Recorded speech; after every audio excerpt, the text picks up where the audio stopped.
Welcome to our, this is our third art of storytelling with our virtual series. You know, today we got my man KC, Kenneth Crowley with the Crowley Foundation. You know what I mean? Been rocking with my man KC for a while now. Let me go ahead and hit my camera. Let me go ahead and get everybody to hit the cameras for me, please, while we start it. My man KC, you know, so the art of storytelling, you know, this is our opportunity where we're going to our community. Yeah. Going to them, we're reaching out to them to have them come in and share stories of choices that they made that eventually made them. You know, you have complete freedom, complete honesty, complete 100% how you want to run it. I want to hear your story, man. I want to hear what made KC. You know what I mean? Give it to us raw and uncut.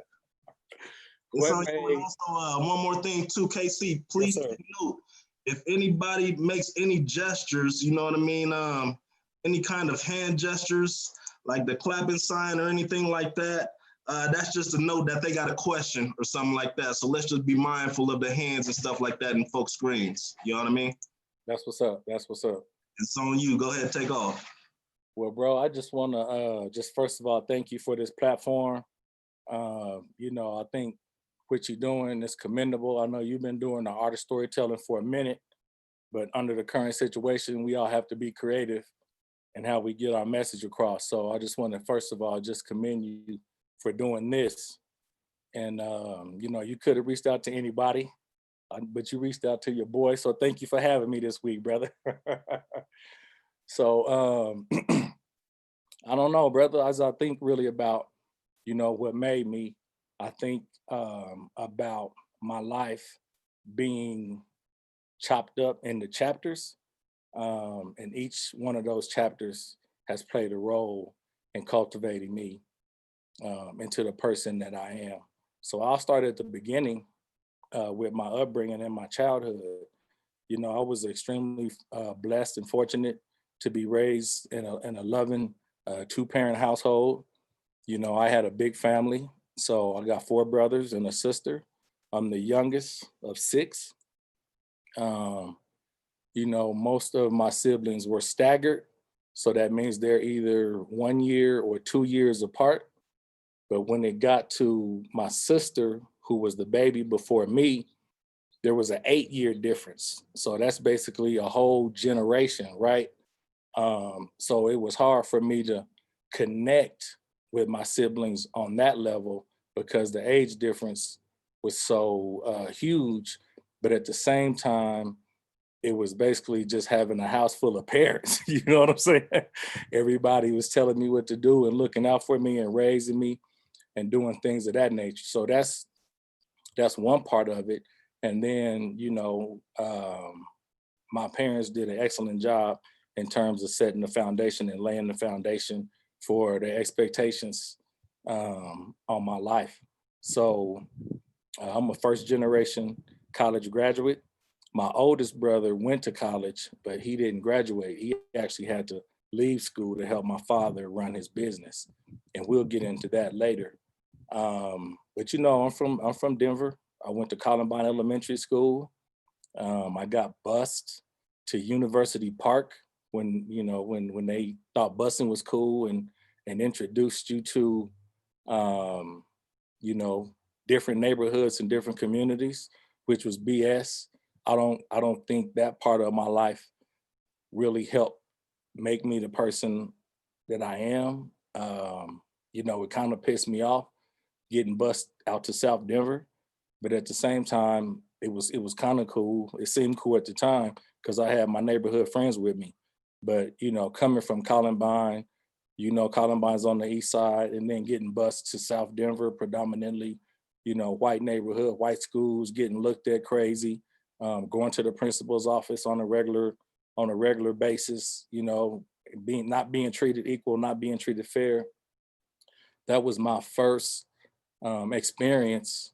I wouldn't really say racism, but it was my first experience in inequality, right? I've seen how I was treated versus how my white counterparts were treated. And, you know, that's when I really began to see some disparities in not really education, because we talking third, fourth, fifth grade. I wasn't really game on paying attention to stuff like that, but I was paying attention to, who gets sent to the principal's office. You know what I'm saying? So went to both of those elementary schools, went to Cole when it was a junior high school, and then I went to Merrill when it was a junior high school, and I went to Gove Middle School. After Gove, I went to Denver South, and I graduated from Denver South. After Denver South, I made my way to HBCU in Langston, Oklahoma, and I graduated from Langston with a BA in business administration / management. So, in the beginning, like I mentioned earlier, I had a lot of family support, growing up on a block where, majority of the homes had two parents in them. Most of the people on my block, we were raised by community. It wasn't just my parents. Everybody literally looked out for each other. And those values helped me later in life as we begin to shape and form our organization and what that looked like. We stuck together. We had to be home before it got dark. Spending the night at the homie's house, all of those childhood things played a role in my adulthood. So that's the first chapter. And so, like I said, after that, I went to college. This is, the next chapter of my life to what made me. And this is where I really began to walk in my own purpose, if you will. Anybody that's gone to college or been in the military or go away from home, you get your first piece of independence, right? You don't have to depend or ask your parents for anything. You're not really, listening to any rules. You make your own rules. You trust your own judgment. Those instincts kick in when you're out by yourself, especially when you're in another state. And if you don't know anybody, I was fortunate to go down there with one of my partners. And we also had some other homies that was down there at the time. So Langston and my college experience was really cool. Unfortunately, I lost my father when I was a freshman in college. So that really took me to a different space. I really don't think that my family, and we've never even had this conversation, but the reality and the honesty is, bro, when you get older, you begin to look back and think and reflect just on how you was raised, and knowing what I know now, doing and providing the type of services that we do now, especially as we talk about mental health and, men talking about some of their challenges and not being a good communicator, and not going to the doctor, all the stuff they say about us. I really began to start dealing with some of those things. And as I got older and just started seeing more death and really started helping some of our families and some of our students with death, I really began to think about how my family dealt with the loss of my father. And, I obviously got the call, had to come home for the services. And I wasn't even really home long. I just came home, buried him, and they sent me back to school. And I think that was the worst thing they could have did, looking back at it. So, I went back to school, bro, and I really started wilding out, doing stuff that I wasn't really doing in Denver, but doing it, like really doing it times 100. You know what I'm saying? Smoking weed. I was already smoking, but bro, I didn't care anymore. I smoked weed 7 days a week. Before I went down there, I probably had a little more control, but then I was just like, F it. My discipline is gone. My partner is gone. The person who kept me in line is gone. So it's time to just be my own man. But I didn't deal with it the right way. And looking back on it, I know I didn't deal with it the right way, but I wasn't taught. We didn't communicate how to deal with, death and the loss of death and things of that nature. So that's one of the things that we really try to bring home now, especially with our young people, is teaching them at an early age how to deal with that. So I see we got a question, so I'll pause right there. Okay, so my question is, seeing that your brother wasn't able to finish college, did that motivate you to be the first one to finish college? Yeah. Yeah. Man, let me tell you, well, I'll be really honest with this one. So the short answer is no, right? Because at the time, I didn't even know that my older brother had even went to college. You know what I mean? So I didn't even find that out until several years later, you know, before I had even been accepted at college doing what I was doing. So, you know, him going to college had no bearing on my decision to go to college. But what did have heavy influence was, like I mentioned earlier, I got 4 brothers and a sister. So that's 5 siblings. My oldest brother and my sister were the only 2 to actually graduate high school, right? So that's 2 out of 5. So that's less than 50%. So that motivated me to go. But then at the same time, my parents seeing that also motivated me and was staying on my helmet, like, you know, we need you to do this. So my mom's more so than my pops, but my mother was very influential in terms of me going to college. Appreciate it. Yes, sir. Great question. And so just back to the mental health piece and dealing with that death. So, you know, like I said, I lost my pops when I was a freshman, and I just really kind of didn't accept it.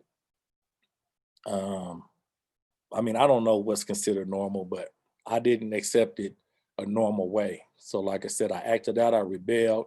You know, I was doing stuff that I had no business doing in college. And, you know, it's not that I'm ashamed to say, but it's not what college students should be doing.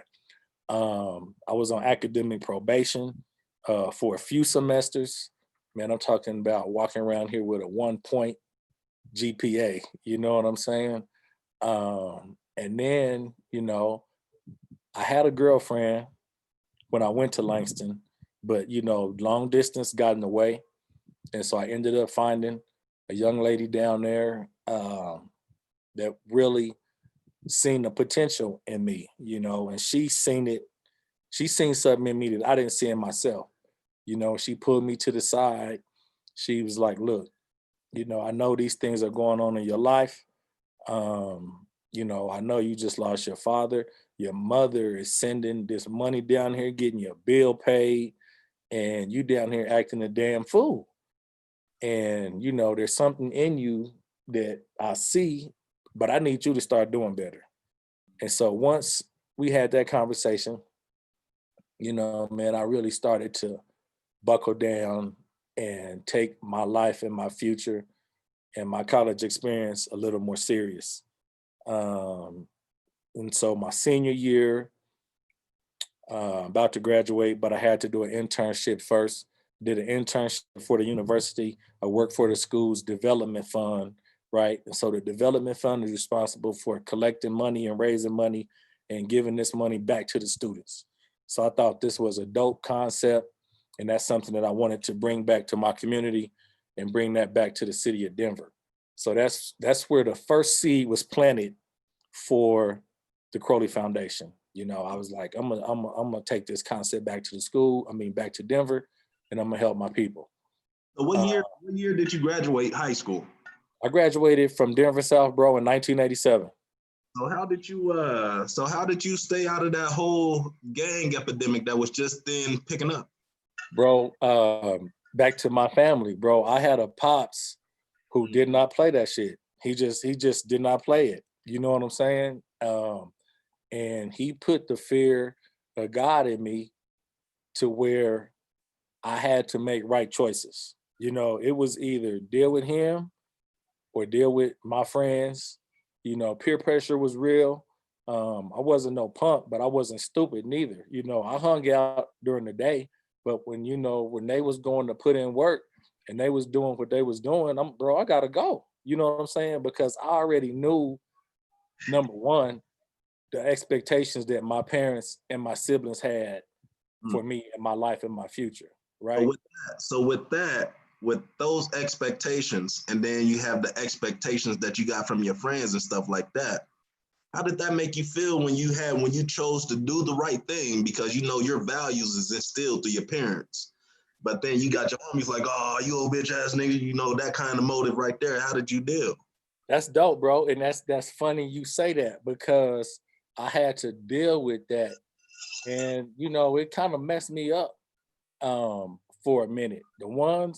I put it like this: the ones who didn't know my family, those were the ones that I really didn't care about. But those were the ones who always clowned it, right? But the ones who knew my family, particularly the ones that knew my pops, they was like, "Yo, bro, you don't want to cross Mr. Crowley." And it was so cold to where he even had some of my friends in line like that. So you know, it was something that I had to deal with, man. It was something that I had to deal with. Uh, and you know, I wasn't perfect. I was never, you know, jumped in or did nothing stupid. But I ran with a few homies. But like I said, when it was time to go and do what they did, bro, I gotta bounce. You either gonna respect me or, you know, call me names and do what you do. And I just have to live with that. So that part, you know, made me tough in terms of getting prepared for backlash. But at the same time, especially now, bro, they love me more now than back then because, you know, they realize, you know, what I was doing and why I was doing it. But they just didn't see that. And unfortunately, you know, when you only have one choice or one option and you don't see outside that, then that's how you think. You know what I'm saying? Your mindset is like that. And so I had to deal with it, but I think that also prepared me, you know, for the person who I am. Peer pressure, bro, is real. Um, and you know, I'm a living, walking testimony about dealing with it, but at the same time, you know, how you come out on the other side, depending on how you deal with it. Are you prepared to take these names? Bro, call me what you want to call me, you know, but I'm living, you know what I'm saying? So it's that you call it what you want to call it. I'm here. And so I just had to make those tough decisions, man, to, you know, fear my father over anybody else, you know.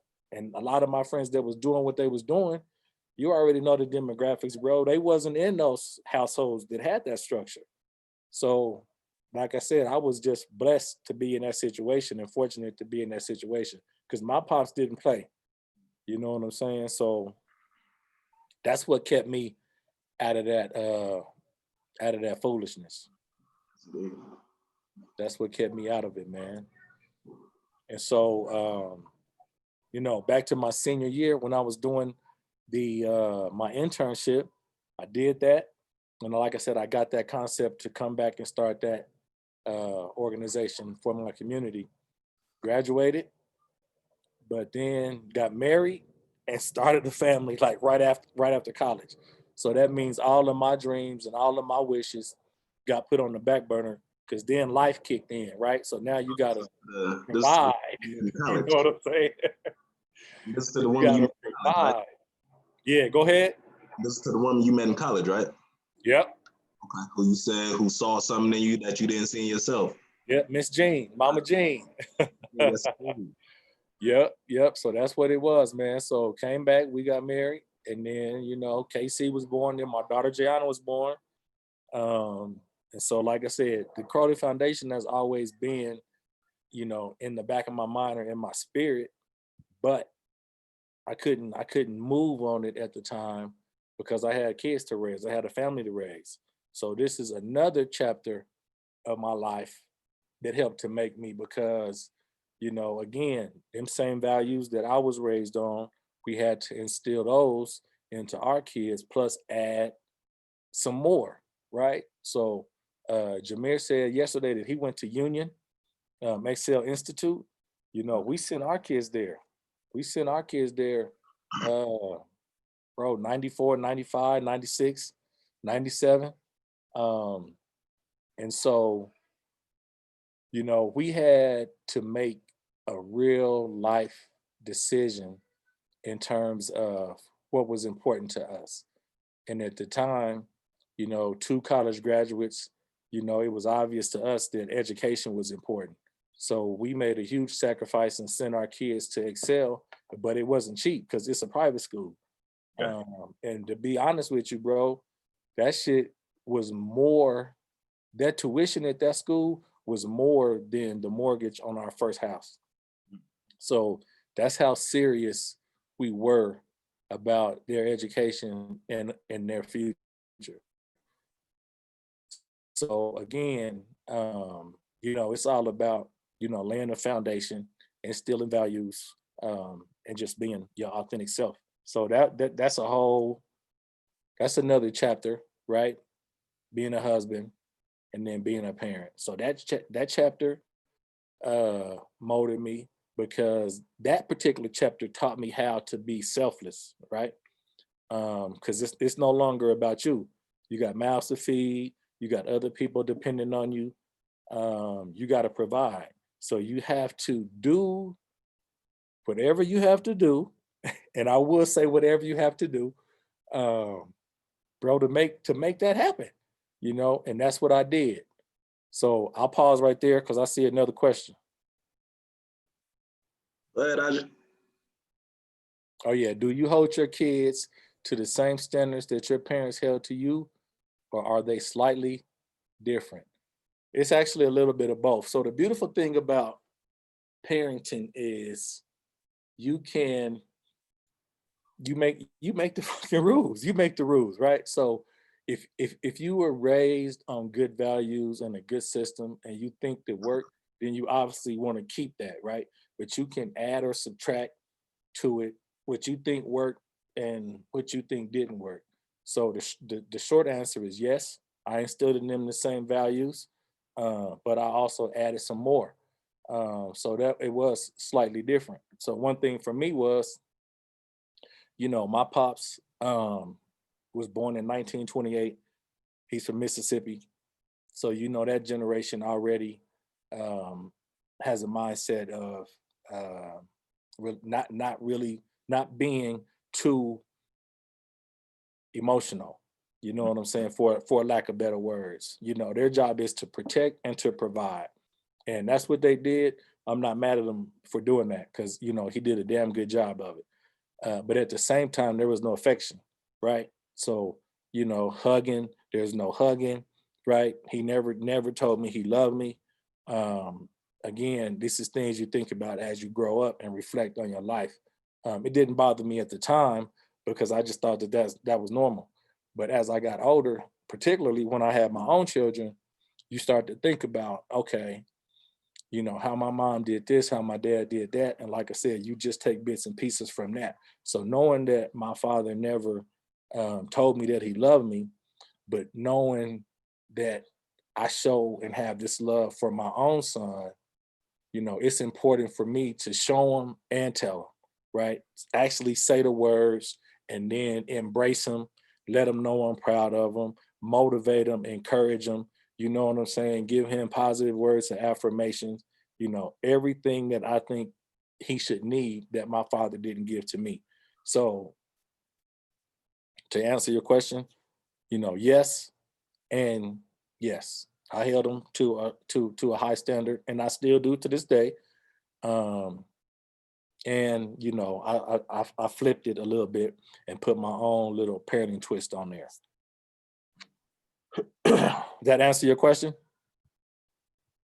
Yeah, it does. Thank you. Mm-hmm. And so,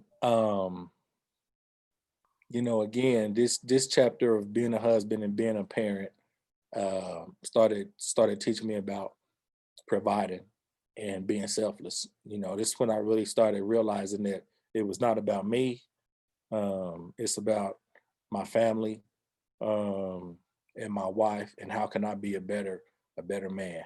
And so, I mean, I graduated college 20, I was 20, I think I was 24. I was 23. And then within 2 years, I was married and had my first child. So I got married and had my first child at 25. So, you know, I didn't know anything about being a father other than, you know, what I seen my dad do. I didn't know, you know, you don't get no handbook with children. You don't get no handbook with marriage. At least you didn't back then. And so I just had to figure all of this stuff out, you know, on the fly and on my own. And so it was cool. I really love that part of my life. I really love being a parent to my children. It was just a super dope time in terms of our connectivity and the things that we did. Excuse me, and the things that we did in school, out of school. Yeah, they had to wear those uniforms that Jamar was talking about yesterday. But like I said, that actually shaped them. That laid the foundation for them. Now they didn't spend their whole school over there. They just were over there for the early stages and long enough to get a foundation, right? And then we put them in regular public school after that. But the foundation had already been laid that, you know, we don't play with our education. Education is serious. You will excel. You will be the top of your class. You know, you will respect your elders. You will say yes, sir, and no, sir, and yes, ma'am, and no, ma'am. You look people in the eye when you have a conversation. You know, basic stuff that we think, you know, parents teach their kids. So we raise them on those standards. And then, you know, as they got older, I believe my daughter was in middle school at the time. She was at Rachel B. Noel. We lived in Montbello back then. So she was going to Rachel B. Noel. My son was a freshman at East.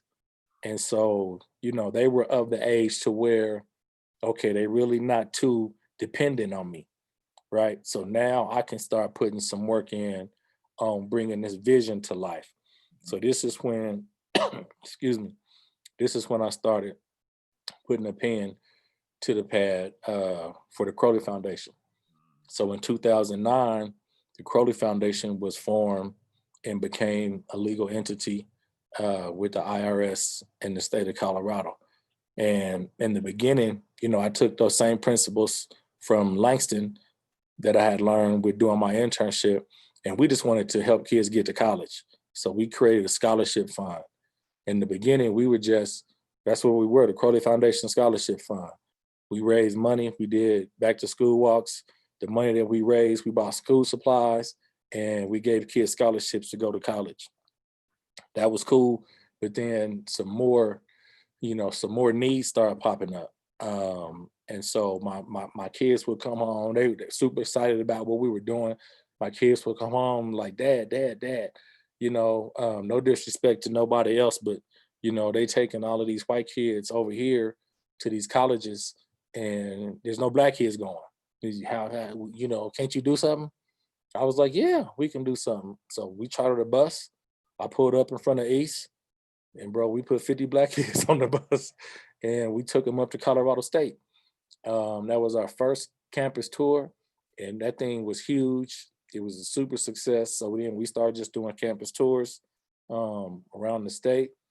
Ended up taking a couple trips down to Langston, exposing the kids down to Langston, getting them exposed and connected. And now at this point, you know, we already had students at Langston.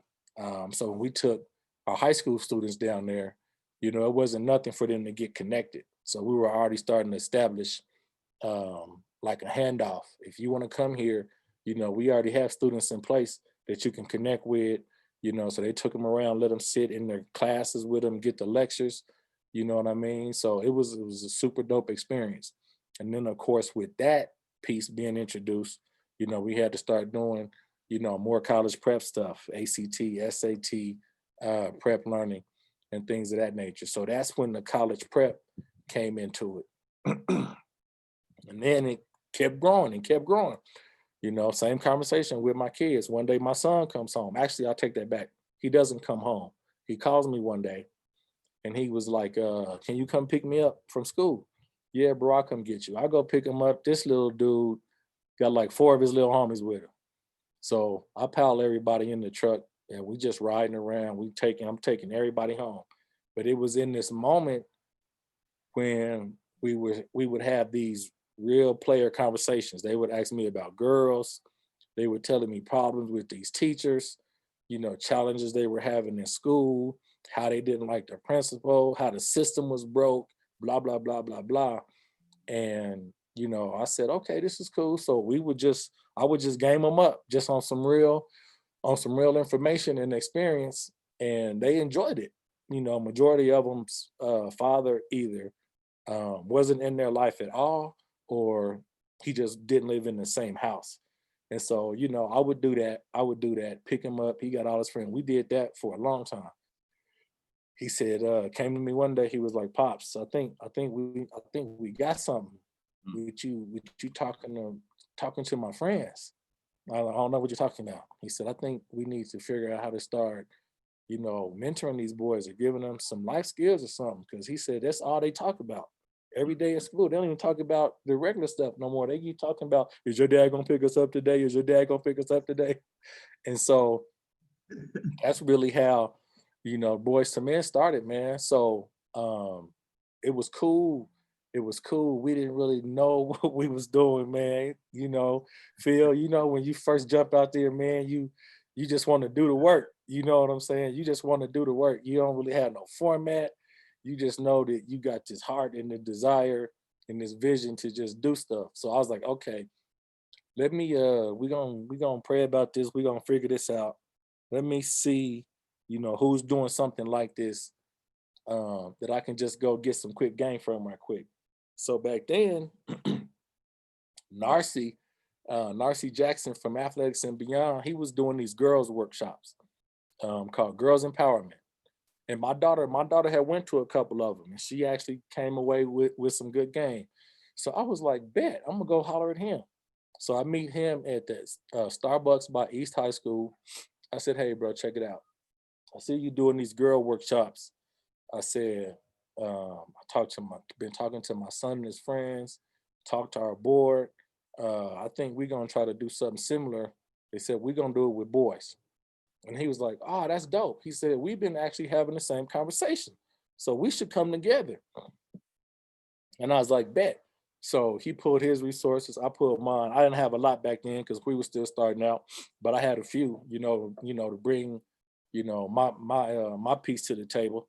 And so, bro, we had our first Boys to Men workshop at Red Shield. It was like, 2010. And we had over 150 boys there. I mean, that thing was player. It was huge. But the problem with that was, how people come and they facilitate and there's no real connection, right? They look at it as a job and they're not really invested in the kids. So it was good people from the community, don't get me wrong, but they would come do that thing and they would leave. And for me, I'm like, okay, it's something that I think should be more authentic here that's missing. And so we did that one more year. We partnered one more year. The second year we had it at Montbello High School. Same thing, bro. Had about 100, 125 kids come out. It was huge. I mean, it was people everywhere. But then, I mean, same thing, had all these brothers from the community come and facilitate, but there was just no connection. And so, we after that, we sat down, we debriefed, and we just came to the agreement that, we had to divorce. It wasn't gonna work. We had one vision, they had another vision, but the name always belonged to us. So we kept the name, and they would do, their sports workshops, theme around sports, which was cool. And so we did that. And actually had to take a year off and really figure out, where we was gonna go with this Boys to Men thing. We just divorced from Athletics and Beyond, really trying to figure out how to shape this thing and make it more real and more authentic, right? And so took a year off, came back, still was pulling, you know, cats from the community, but cats that were a little more closer to our organization. First year we came back, it was good, but you know, it was still, it was all right. Now by this time, we 4 years in to this Boys to Men thing. And so now we have boys that are in college. And so I said, look, these cats been with us long enough to know how we move and how we want our message delivered. And they vested, you know what I'm saying? These is our boys. So I said, let's start reaching out to these college students that's done been through our program, and this can be a little bit more authentic with the messaging. And so the first year we did that, man, that thing was powerful. It was powerful because you could feel the energy. Like it was so pure. And I was like, this is it. This is what's been missing right here. We got to use cats that know us and, you know, was raised by us and had been around us. And so once we did that, bro, that thing took off like a skyrocket, because they right there in that age group to where these younger cats can gravitate to them. All I got to do is give them the, you know, give them the game or give them the sauce like we was back at East when I was picking them up, and they gonna go and deliver it. And so once we did that, bro, the game changed. And so that took us to a whole different level. I mean, that thing grew, and it grew quick, because they were more purposeful with, you know, how they was delivering their message. And it wasn't just quote unquote a job, and they weren't just coming through, you know, doing their thing and leaving. They were really vested or invested in these students, and they really cared about, you know, their future. And so they started taking on the role of mentoring that next generation. And so that's how all of those guys really got put on, bro. We just had them start facilitating, and then it just got better and better and better. And so that's how all of that started, and that's how it grew. So, bro, that's how the Boys to Men thing did. Now, what happened in between that was the scholarship piece started phasing out, because we had a turnover on our board. One of our board members, who was very instrumental in finding us most of that funding for that scholarship program, you know, he retired from his job, and his job was actually backing our scholarship program. And once he retired, those funds slowly started dwindling and dwindling and dwindling, which was cool, because, bro, that's a lot. That's a heavy lift. You know what I'm saying? And it was really just talking about, I mean, it was really just taking a toll, you know, on our team. And so even though, you know, we still do scholarships now, it's mostly with partnered universities where they have the money, they house the money. We just tell them who to give it to, you know, so we don't have to really touch too much and manage too much, because it was a lot of work. So we got a question from Tank.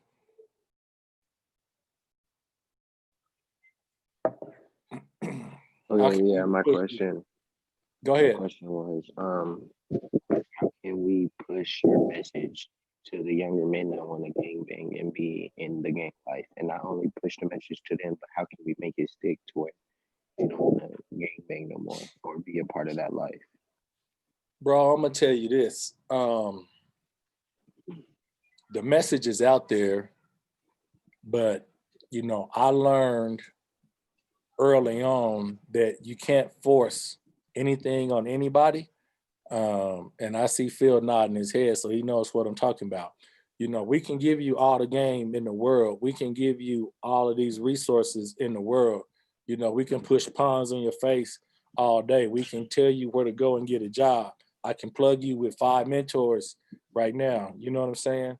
I'll come pick you up, bro, and I'll show you what I do every day. That's not a problem. We got that available to you. But I need to know, one, that this is what you want.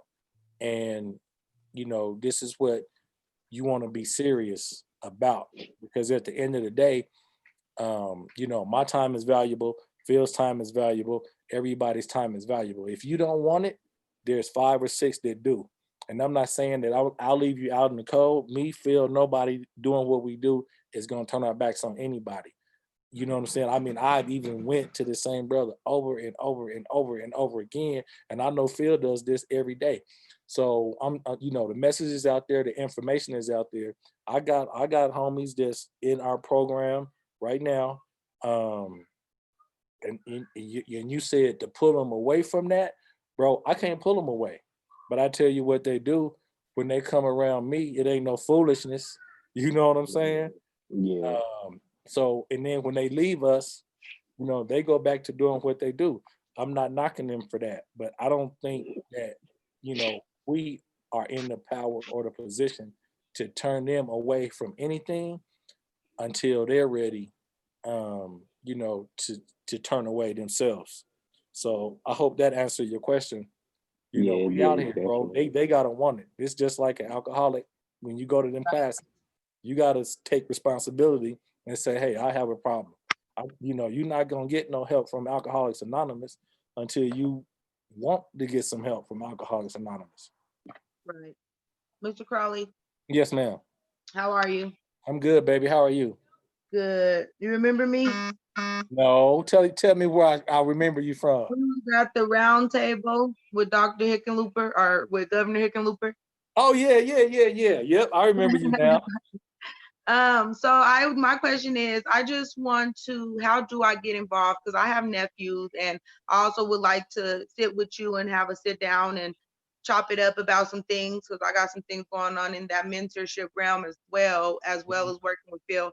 So I just want to know, how can I get like young people who are longing for that, are needing it and wanting it, involved with your mentorship program, or just what you do? Definitely. I'm gonna give you here's the let me give you, I'm trying to think of the best way to answer the question. So here's the easy thing to do. And so for you to connect with me, or me, you can sit down, whatever. I'll give you my number, and then you could just call me and we can figure that out. Okay. Right. So I'll just put it out there right now. Everybody can have it. You know, I'm not hiding. Back in the day, we used to say I'm in the white pages. So it's 720 Okay. 935 Okay. 6465. Okay. That's the first piece. And you can get that number to anybody that wants to get connected. You know, you can have them start there. Okay. And then the other way I would tell you is you can text Crowley to this number, and that number is 22828. And that'll ask you for your email address. You respond with your email address. That'll get you on the email distribution list automatically. So that'll keep you in the loop on top of all the activities. Sure. And so it's not an application process.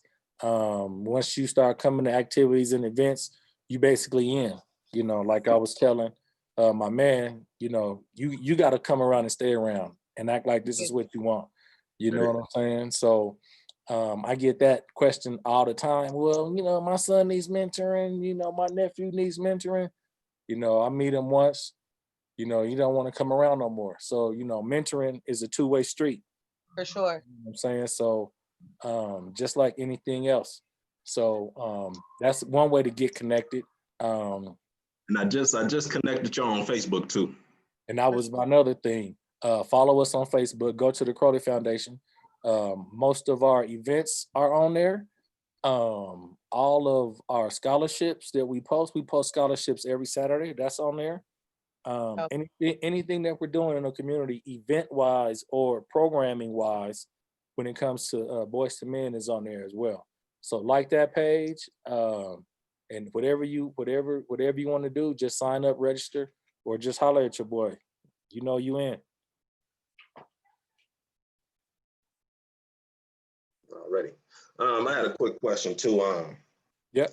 You know, with the work that we're doing out here and the time that we're investing in the community, how do you deal with the loss of a youth that you work with?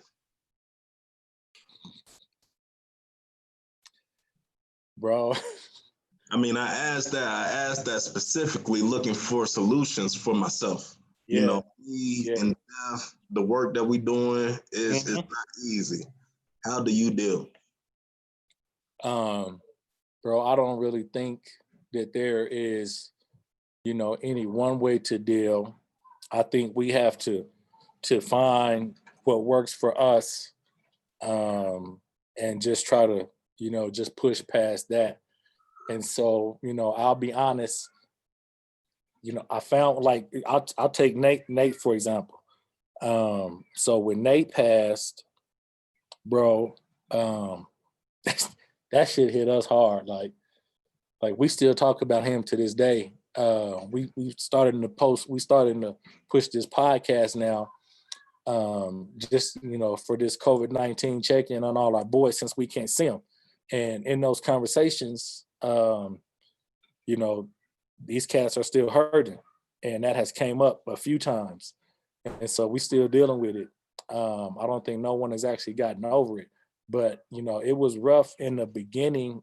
And, you know, I had to really stop and think about, okay, what information do I give people, right? When this happens to them. So I had to really start taking my own medicine. And what I mean by that is, you know, I would tell them, well, you know, I got this therapist, blah, blah, blah, blah, blah. We got these resources, blah, blah, blah, blah, blah. So I was like, damn, okay. Let me call homie and just, you know, have a conversation with him, you know. And so the first answer is, bro, I have a psychotherapist that I have to talk to. And again, that's one of the stigmas or stereotypes that we as men, particularly we as Black men, don't like to do. Is talk about our feelings, right? We've been taught and conditioned to bottle it up. You know, it's not cool to talk about, you know, I'm hurting, you know, I've been crying all week. But bro, that's BS, and that's a lie from the devil himself. So I have a therapist, brother, that I go and I sit on his couch and we have real conversations. You know, he put me on, you know, to some breathing exercises, some meditation. So I started doing that.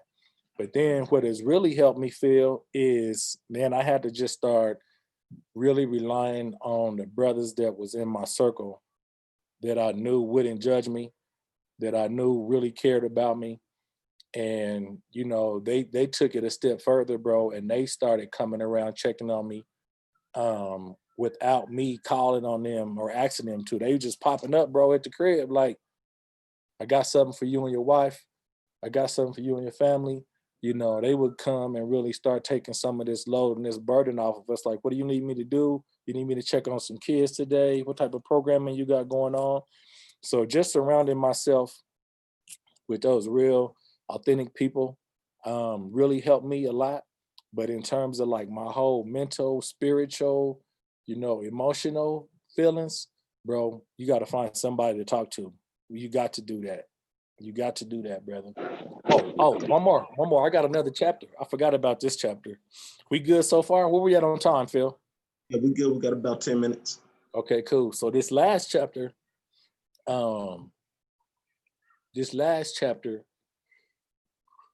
added, I think this was the cherry on the top in terms of the different chapters and the different stages and phases that I was walking you guys through.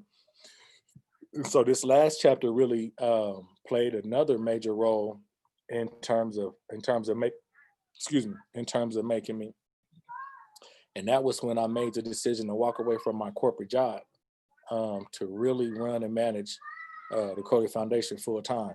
So I was working at AT&T. I had a great job.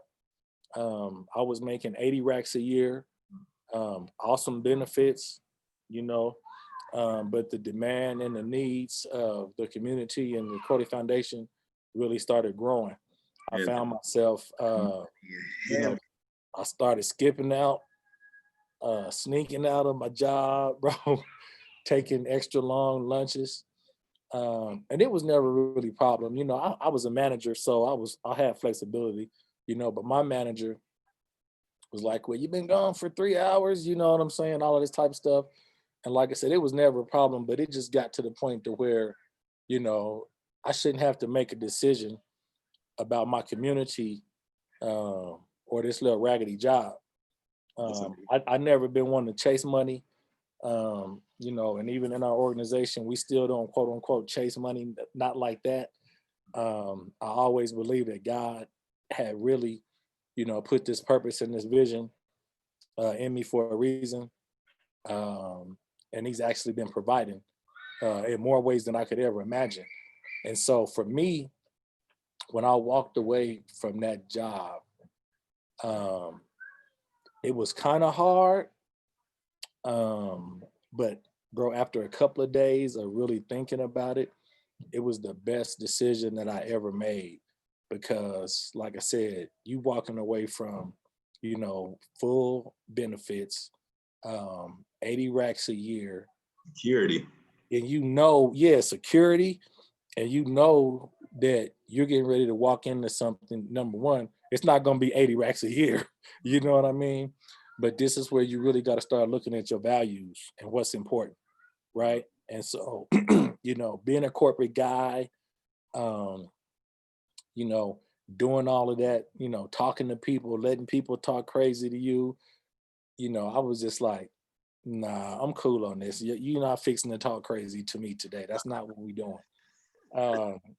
So I had an opportunity to walk away with a severance package, and it was an opportunity that has never been offered before, you know, to managers to really volunteer for a layoff. It was always offered to everybody else, like occupational workers. It was never offered to management. And so this particular time when it was offered to management, I was like, oh, this got to be a sign. You know what I'm saying? Like, this has never happened, and all of a sudden it's happening now. And so, bro, when the opportunity came, I thought about it, came home, talked to my family, prayed about it. And then about a week later, man, I pulled the trigger and I said, I'm done. Shocked everybody, at least, you know, some of the ones who really didn't know me. But the ones who really knew me, they said, I knew you would take the package. Yeah. And so that was the icing. That was the icing on the cake, bro, the cherry on top. When I walked away from my corporate job, bro, it just was like doors begin to open. Doors begin to open. Doors begin to open. You know what I mean? So, you know, when you really have a gift or a vision or idea or whatever, number one, there's no time limit on it, right? So don't think that everything has to happen right now or overnight. And then number two, if you ever in a position to jump or to leap, man, take it. Take that leap, jump. Trust me. It will be fine. It will all work out, especially if it's something that's been burning in you, you know, for however long. Jump and act on it. Everything will work out for you. Trust me. I'm telling you what I know, not what I heard.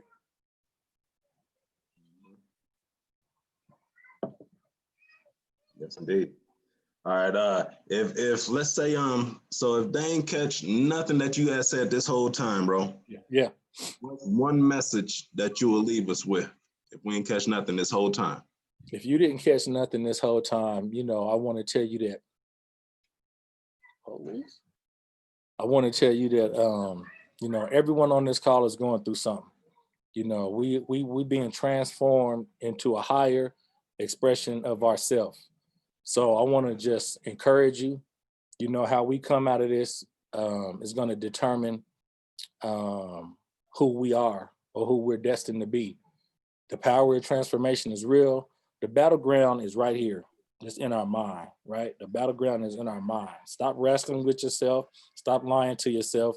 You are powerful. You are strong.